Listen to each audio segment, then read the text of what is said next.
မတည်ခြင်း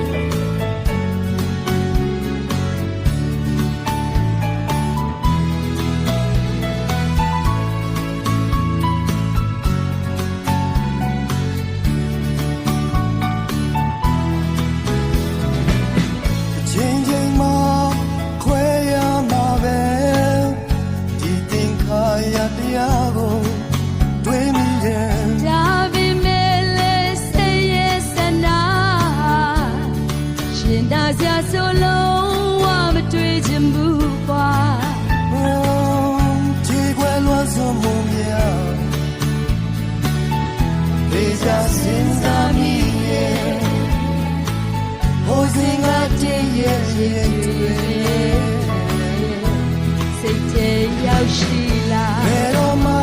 မမေ့ဘူးဘယ်တော့မှမမေ့ဘူးဘယ်တော့မှမမေ့ဘူး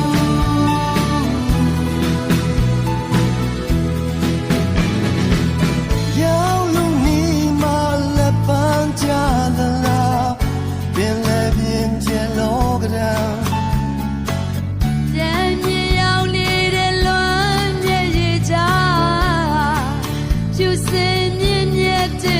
ာတရားကို